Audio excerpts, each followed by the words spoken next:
Cristiano Ronaldo, Neymar কিংবা Sadio Mane এই football তারকাদের কল্যাণে সৌদি প্রো লিগের পরিচিতি এখন বিশ্বব্যাপী। আর এই সৌদি প্রো লিগের একটি ভেন্যু প্রিন্স ফয়সাল স্টেডিয়ামে আছি এই মুহূর্তে। আর এখানে এসে পরিচয় হয়েছে একজন প্রবাসী বাংলাদেশি ফুটবল সমর্থকের সাথে, যার নেশা হচ্ছে বিশ্বের তারকা ফুটবলারদের ফ্রেম বন্দি করা, সোজা কথায় সেলফি তোলা কিংবা অটোগ্রাফ নেওয়া। আমরা পরিচয় করে দিচ্ছি সাব্বির আহমেদ, প্রবাসী বাংলাদেশি, রিয়াদে তিনি কাজ করেন।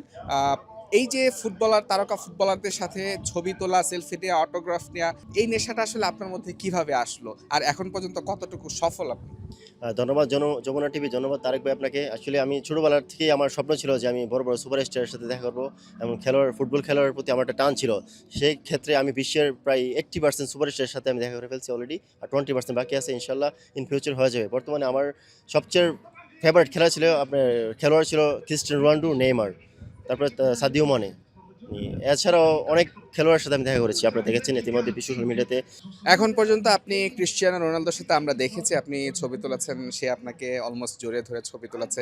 তার সাথে দেখা হওয়া এবং সেলফি তোলার সেই মুহূর্তটা একটু আমাদেরকে বলবেন, তিনি আপনাকে কি বলেছিলেন বাংলাদেশি শুনে, সেই মুহূর্তটা একটু। রোনাল্ডোর সাথে দেখা করার মুহূর্তটা একটা অসাধারণ ছিল। আপনাকে আমি এক্সপ্লেন করার মতো আমার সেই ভাষাটা হারিয়ে ফেলছি।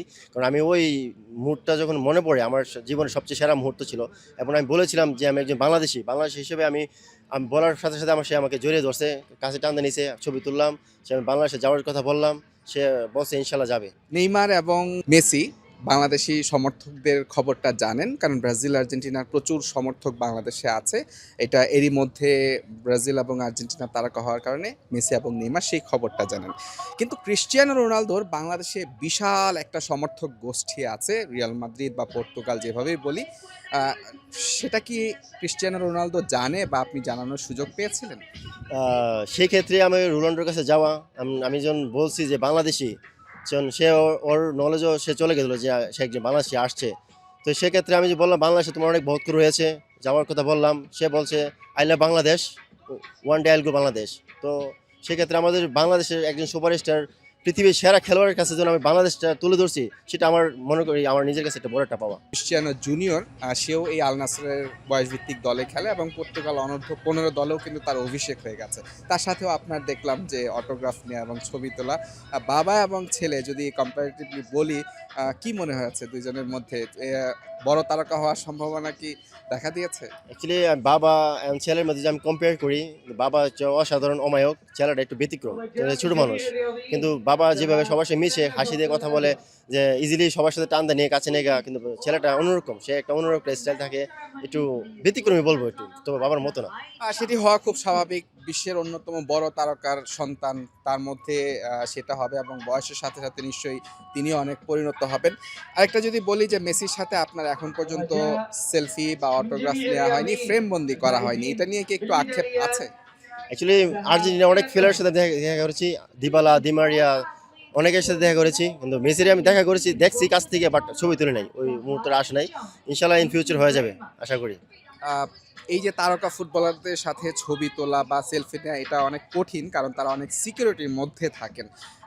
আপনার জন্য সেটা কিভাবে সহজ হয়ে? অ্যাকচুয়ালি আমি যখন আমার স্বপ্ন জায়গায় ওদের সাথে দেখা করার, তখন আমি ওই মাধ্যমটা তৈরি করার পরে ওদের সাথে যাই, ছবি তুলি। এই আরো হয়তো অনেক তারকা ফুটবলার এই সৌদি আরবের প্রো লিগে আসবেন। আহ, আরো অনেক তারকা, তাদের সাথে হয়তো আপনার দেখা হবে, সেলফি তোলা হবে। সেলফি তুলতে পারেন নাই এমন কোনো ফুটবলার কি আছে যেটা নিয়ে আপনার মধ্যে আক্ষেপ আছে? এর আগে আসছিল এমবাপ্পি। তো আমার অনেক ইচ্ছা ছিল এমবাপ্পির সাথে একটা ছবি তুলবো, বাট ওই ইচ্ছাটা হয় না। ওইখানে হাই সিকিউরিটি ছিল, ওই আসছিল শুধু 2 দিনের জন্য। যদি একটু লং টাইমের জন্য আসতো, তো আমি অবশ্যই আমার সাথে ছবি তুলতাম। তারপর হচ্ছে ভিনিসিয়াস জুনিয়র, ওর সাথে একটা স্বপ্ন আছে, দেখা করবো ফিউচারে। আমরাও সেই প্রত্যাশা করি। সবচেয়ে বড় কথা হচ্ছে যে আপনি তাদের কাছে যেতে পারছেন, তাদের সাথে সেলফি তুলতে পারছেন এবং বাংলাদেশের নামটা আপনার মুখ দিয়ে তাদের কাছে পৌঁছে যাচ্ছে। এটা নিঃসন্দেহে অনেক ভালো একটা খবর। আপনাকে অসংখ্য ধন্যবাদ। দর্শক, আমাদের ফুটবলে অবস্থানটা যেরকমই হোক, কিন্তু আমাদের যারা সমর্থক আছেন, তাদের যে পাগলাটে সমর্থক তারা, তাদের পরিচয় বা পরিচিতি কিন্তু সারা বিশ্বের মধ্যে ছড়িয়ে গেছে।